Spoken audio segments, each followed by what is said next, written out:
لوگوں سے عزتیں تلاش کرتے ہو تو وہ کیا تمہیں عزت دیں گے؟ وہ تو کل اچھا کہتے ہیں، پرسوں برا کہنے لگ جاتے ہیں۔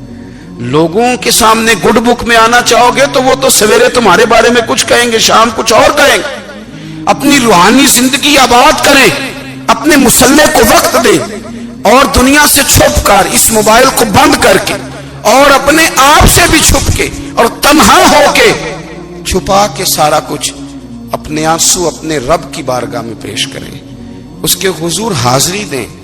سنو نا ترمذی کی حدیث، اور اسے یاد رکھنا، نبی پاک علیہ السلام نے فرمایا اپنے دکھ لوگوں کے سامنے نہ بیان کرنا، سیٹھوں نوابوں کو نہ بتاتے پھرنا، دنیا داروں کے سامنے جا کے نہ رونا کہ میں تکلیف میں ہوں۔ فرمایا اگر دنیا داروں کو دکھ بتاؤ گے رب تمہیں کبھی غنی نہیں کرے گا، اور لوگ ہیں کہ الٹا مذاق اڑائیں گے۔ آپ کی جس سے بڑی پکی یاری ہے نا، پکی، وہ تب تک پکی ہے جب تک آپ نے 50,000 مانگا نہیں، اور جس وقت آپ نے کہہ دیا کہ میں مجبور ہوں میری مدد کر، تو پھر ختم ہو گئی دوستی۔ لوگوں کی تعلقات آپ کے ساتھ تب تک ہیں جب تک آپ ان سے کوئی ضرورت وابستہ نہیں کرتے۔ کریم محبوب فرمانے لگے بندوں کے سامنے دکھ نہ بیان کرنا، اللہ تجھے کبھی غنی نہیں کرے گا۔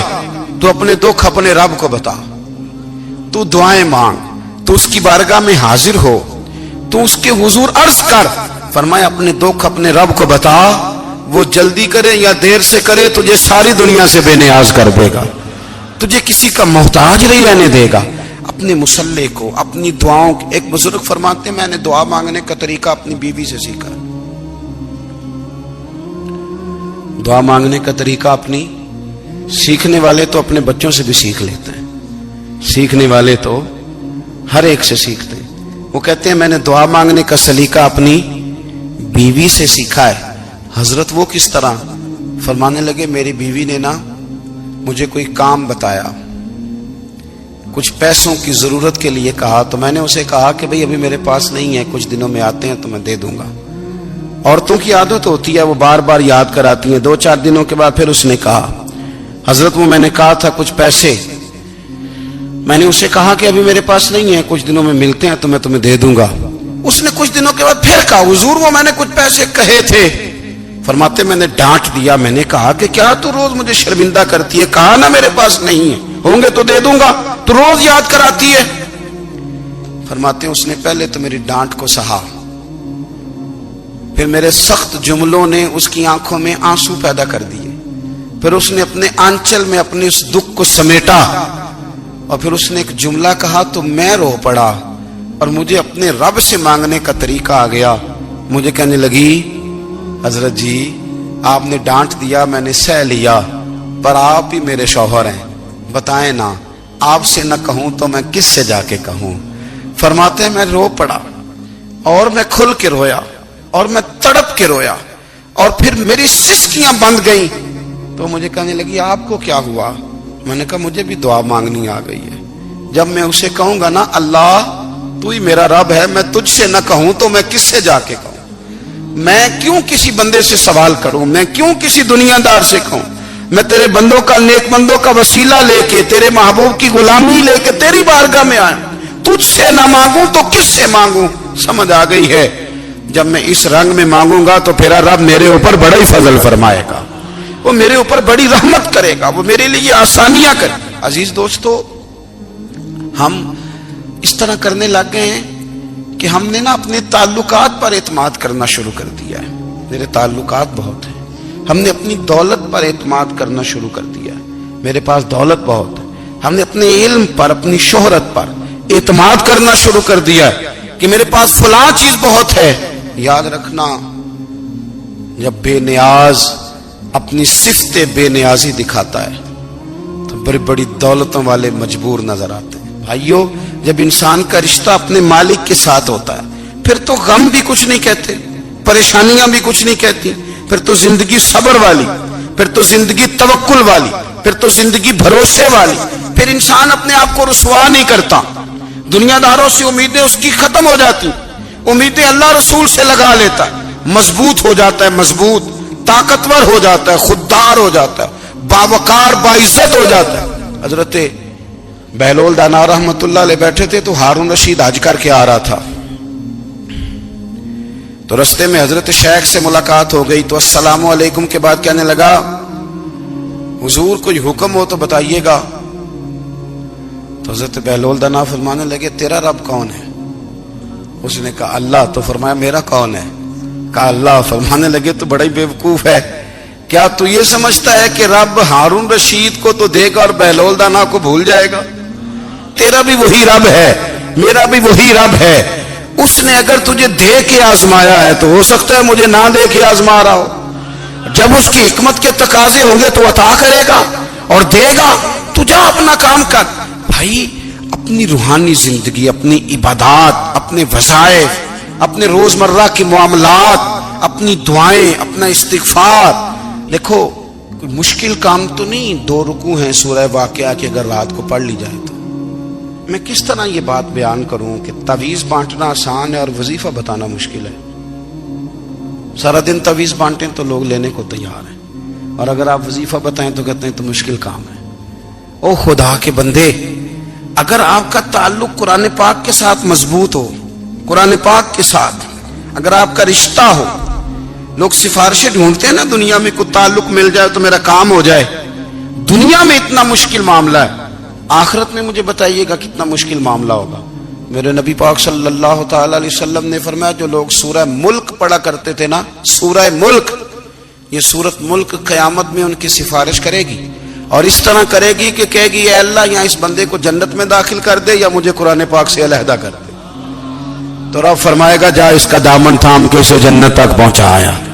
آپ بات کو سمجھیں، جب آپ کے تعلقات اپنے معاملات کے ساتھ مضبوط ہوں گے.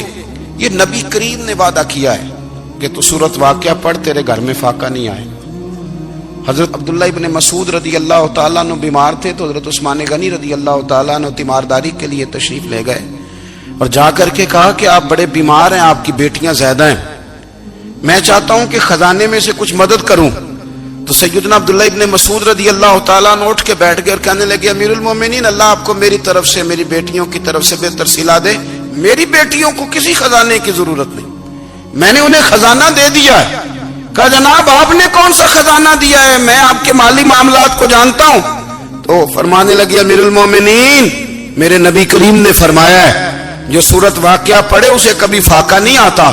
میں نے بیٹیوں کو یاد کرا دی ہے، یہ خزانہ میں نے انہیں دے دیا ہے. وہ سارے والدین سنیں جو بیٹیوں کے لیے پریشان رہتے ہیں. حضرت عبداللہ ابن مسعود نصیحت کر رہے ہیں، فرمانے لگے میں نے سورت واقعہ یاد بھی کرا دی ہے، پڑھنے کی عادت بھی ڈال دی ہے. حضور نے فرمایا ہے جو سورت واقعہ پڑھے اسے فاقہ نہیں آتا. کہنے لگے چاند تو اپنی جگہ چھوڑ سکتا ہے، سورج گر سکتا ہے، تارے ٹوٹ سکتے ہیں، پر مدینے والے رسول کی بات غلط نہیں ہو سکتی. حضور نے فرمایا فاقہ نہیں آئے گا تو انشاءاللہ کبھی بھی نہیں آئے گا.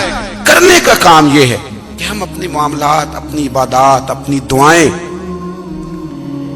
کبھی 10 منٹ عادت ہو جائے نا دعا مانگنے کی علیحدہ سے رات کو. حضور نے فرمایا جو فرض نماز کے بعد دعا مانگے اللہ اس کی قبول کر لیتا ہے. نبی پاک صلی اللہ تعالی علیہ وسلم نے فرمایا اللہ مسافر کی دعا قبول فرماتا ہے. حضور نے فرمایا اللہ مظلوم کی دعا قبول فرماتا ہے. حضور نے فرمایا بیمار سے دعا کراؤ اللہ اس کی دعا قبول فرماتا ہے. میرے نبی پاک نے فرمایا ماں باپ جب بھی اولاد کے لیے ہاتھ اٹھائیں، ویسے تے بلے شاہ تو آسمانی اڑ دیا ہی پھڑ دیں، جڑا گھر بیٹھا انہوں بڑھیا ہی نہیں. حضور فرمانے لگے ماں باپ جب بھی اولاد کے لیے دعا فرمائیں اللہ ان کی دعا کو قبول کرتا ہے. آپ اپنا تعلق بنائیں دعا کے ساتھ، عبادت کے ساتھ، مصلی کے ساتھ رشتہ بنائیں، استغفار پڑھیں. صلاح الدین ایوبی صلیبی جنگوں میں تھے،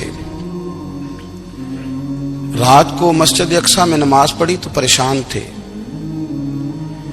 ایک بزرگ سے ملاقات ہوئی تو وہ کہنے لگے کہ آپ بڑے پریشان ہیں. کہنے لگے حضور پریشان اس لیے ہوں کہ پہلے ہی مسلمان کمزور ہے، اب میں نے سنا ہے دشمن کا ایک بحری بیڑا وہ جنگی سامان سے بھرا ہوا آ رہا ہے، تو اب ان کے پاس اور تلواریں اور نیزے آ جائیں گے، مسلمانوں کے پاس پہلے ہی وسائل کی کمی ہے، پریشان ہو کس طرح کر کے مقابلہ کریں گے.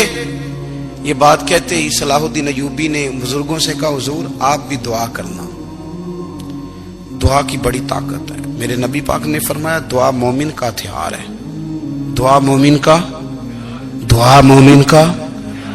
حضور نے فرمایا تقدیر کو سوائے دعا کے کوئی چیز نہیں بدل سکتی. دعا مومن کا ہتھیار ہے. یہ کافر کے پاس کوئی نہیں، یہ ہتھیار ہے مومن کا. اللہ کرے آپ کو سمجھ آئے. پھر سنیں، کئی بار کہہ چکا ہوں یہ ہتھیار ہے. کافر کے مقابلے میں جو تیرے پاس سب سے بڑا ہتھیار ہے وہ دعا ہے. دعائیں کرانی چھوڑ دی، کرنی چھوڑ دی، لینی چھوڑ دی. حضرت سیدنا انس بن مالک رضی اللہ تعالیٰ عنہ فرمایا کرتے تھے میں نے وہ رنگ دیکھا ہے جب حضور دعا مانگتے تھے اور حضور کی مقدس آنکھوں میں آنسو بھی ساتھ ہی بہا کرتے تھے. میں نے وہ انداز دیکھا ہے. تو صلاح الدین ایوبی بزرگ سے کہنے لگے آپ بھی دعا کیجیے، اور خود رونے لگے اور سر سجدے میں رکھ کے رونے لگے اور عشاء سے لے کر فجر تک روئے، خوب روئے. صبح وہ بزرگ آئے تو صلاح الدین ایوبی کا خوبصورت اور ہنستا ہوا چہرہ دیکھا. کہنے لگے آپ بڑے خوش ہیں، رات تو میں نے بڑے روتے ہوئے دیکھا تھا. تو کہنے لگے حضور وہ جو بحری بیڑا آ رہا تھا نا وہ پانی میں ڈوب گیا ہے، اب وہ نہیں آ رہا، ابھی خبر آئی ہے تو میں بڑا خوش ہوں. بزرگ کہنے لگے اٹھ سینے سے لگ اور سن ایک بات، وہ بحری بیڑا پانی میں نہیں ڈوبا، وہ تیرے آنسوؤں میں ڈوب گیا ہے. وہ جو تو رات رویا ہے نا رب کریم کی بارگاہ میں تو وہ ڈوب گیا ہے. حضرت عائشہ صدیقہ رضی اللہ تعالیٰ عنہ فرماتی ہیں ایک عورت تھی اور اسے نبی پاک صلی اللہ تعالیٰ علیہ وسلم نے نا وہ کلمہ پڑھ کے مسلمان ہوئی، مدینہ طیبہ آ گئی. تو حضور نے مسجد نبوی شریف میں اس کے لیے مکان، ایک سادہ سا کمرہ ساتھ مسجد کے بنوایا.